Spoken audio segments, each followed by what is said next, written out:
하나님 말씀 다니엘서 5장 13절에서 31절 말씀입니다. 이에 다니엘이 부름을 받아 왕의 앞에 나오매 왕이 다니엘에게 말하되 내가 나의 부왕이 유다에서 사로잡아온 유다 자손 중의 그 다니엘이냐? 내가 네게 대하여 들은즉 내 안에는 신들의 영이 있으므로 내가 명철과 총명과 비상한 지혜가 있다 하도다. 아멘. 청년이라는 이름의 가장 중요한 것이 무엇이라고 생각합니까? 꿈입니다. 꿈꾸지 않는 자 청춘을 포기했네. 세계 5제 여행가로 알려진 한비아가 쓴 그건 사랑이었네 라는 책에 나오는 시의 제목이었습니다. 단 한 번도 이룰 수 없는 꿈을 꾸어보지 않은 청춘, 단 한 번도 현실 밖의 일을 상상조차 하지 않는 청춘, 그 청춘은 청춘도 아니다. 허무맹랑하고 황당무계해 보이는 꿈이라도 가슴 가득 품고 설레어 보아야 청춘이라 할 수 있지 않겠는가? 이것이야말로 눈부신 젊음의 특권이 아니겠는가? 청년이여, 꿈이 있습니까? 꿈을 꾸지 않는 자는 청춘을 포기한 것입니다. 단 한 번도 이룰 수 없는 꿈을 꾸어보지 않는 청춘, 단 한 번도 현실 밖의 일을 상상조차 하지 않는 청춘, 그 청춘은 청춘도 아니라고 합니다. 허무맹랑하고 황당무계해 보이는 꿈이라도 가슴 가득 품고 설레어 보아야 청춘이라 할 수 있지 않겠느냐고 말합니다. 이것이야말로 눈부신 젊음의 특권이라고 말합니다. 꿈이란 무엇일까요? 꿈은 꿈입니다. 꿈이라는 말은 반드시 이루어야 한다는 말은 아닙니다. 꿈은 반드시 이루어진다라는 속담은 꿈쟁이의 소망입니다. 꿈은 이루어질 수도 있고 이루지 못할 수도 있습니다. 어떤 사람은 자기의 꿈을 이루지 못한 것을 부끄러워하며 후회합니다. 왜 그럴까요? 어떤 사람들이 꿈을 비난하기 때문입니다. 이러한 비난을 두려워하는 사람은 꿈을 꿔도 다른 사람에게 말도 하지 못합니다. 가난한 우리의 부모는 삶이 고통스럽고 힘들었지만은 결코 포기하지 않았습니다. 왜 그럴까요? 꿈이 있었기 때문입니다. 가난한 부모의 꿈에 어떤 자식은 반발하고 반역하기도 하였지만 그 어리석기도 하고 소박하기도 한 꿈 때문에 성장한 자녀들이 아주 많습니다. 가난한 부모는 자기의 꿈을 이루지 못했다 하여도 그 꿈 때문에 자기가 세상에 사는 원동력이 되었습니다. 지난 13일 우울하고 가슴 아픈 소식이 있었습니다. 34살 먹은 젊은 한의사가 자기 집에서 똑같이 한의사인 부인과 5살 된 아들과 1살 된 딸 아이를 죽이고 투신하였습니다. A4 용지 8장 분량의 유서에는 아빠가 잘못된 결정을 내려 미안하다 라고 쓰여 있었습니다. 미안하지만은 이건 미안한 일이 아닙니다. 왜요? 이건 범죄 행위입니다.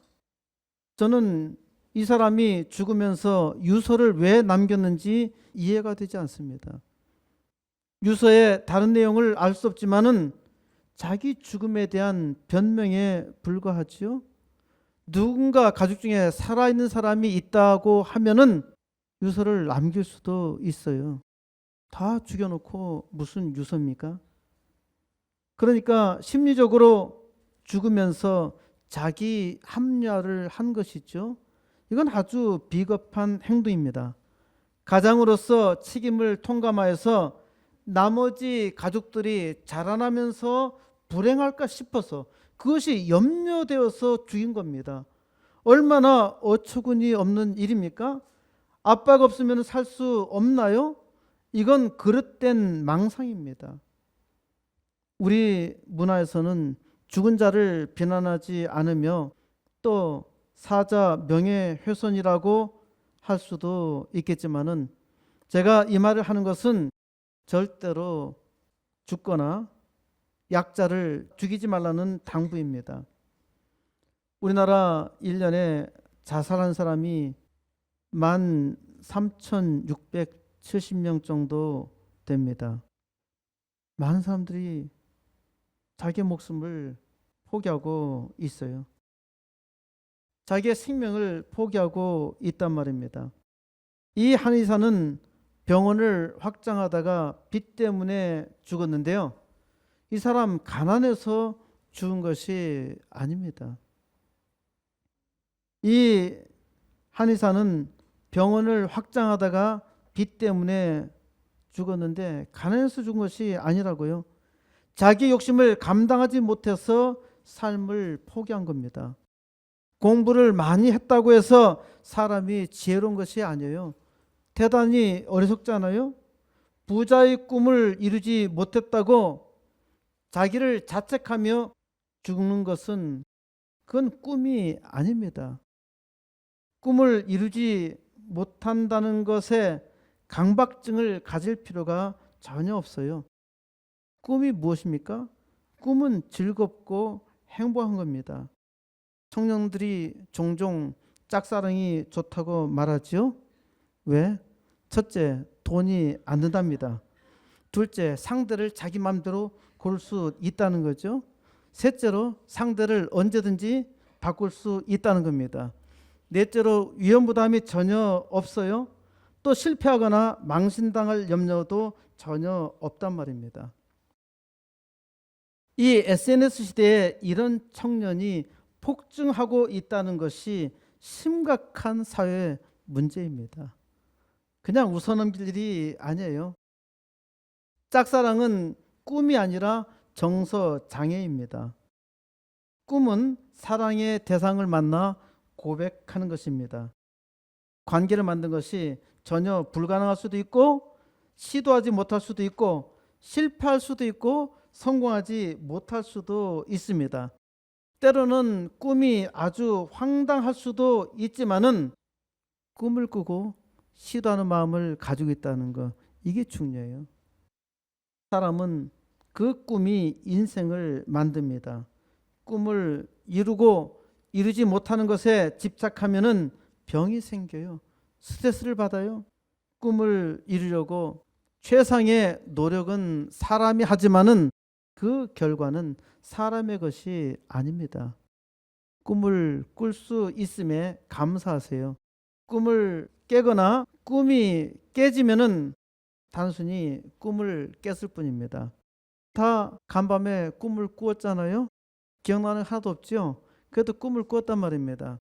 어떤 때 꿈에서 얼마나 신나요? 굉장히 신나잖아요. 사람이 도무지 상상할 수 없는 일인데 꿈속에서는 현실로 느껴진단 말입니다. 도무지 상상할 수 없는 일을 신나게 하다가 꿈이 깨면은 어떻습니까?